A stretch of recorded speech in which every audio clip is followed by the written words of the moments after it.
Hello, ഇന്ന് നമ്മൾ discuss ചെയ്യുന്ന ടോപ്പിക്ക് എങ്ങനെ നമ്മൾക്ക് ഈസി ആയിട്ട് നമ്മളുടെ ഏത് തരം problems, physical, mental, emotional, relationship, ഏത് തരം വിഷയങ്ങളാണെങ്കിലും എങ്ങനെ നമ്മൾക്ക് ഹീൽ ചെയ്യാൻ പറ്റും എന്നുള്ളൊരു ചെറിയൊരു ടിപ്പാണ്.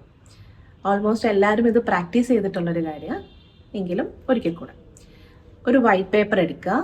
വൈറ്റ് പേപ്പർ എടുത്ത് ബ്ലാക്ക് ഇങ്ക് കൊണ്ട് നിങ്ങളുടെ പ്രോബ്ലംസ് എന്തൊക്കെയാണെങ്കിലും എല്ലാം ഒന്ന് ലിസ്റ്റ് ഡൗൺ ചെയ്യാം. ചെയ്തതിന് ശേഷം വൈകിട്ട് ഒരു സന്ധ്യ ആവുന്ന ഒരു ടൈമിൽ ഇതിനെ ബേൺ ചെയ്യാം.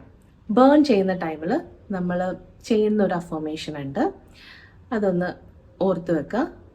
നമ്മൾ ബേൺ ചെയ്തുകൊണ്ടാണ് ഇത് അഫേം ചെയ്യുന്നത്. Paper to fire, paper to fire, fire to ashes, fire to ashes, ashes to divine, ashes to divine. I surrender all my issues right now, right away. Thank you, universe. 21 days practice, see the results.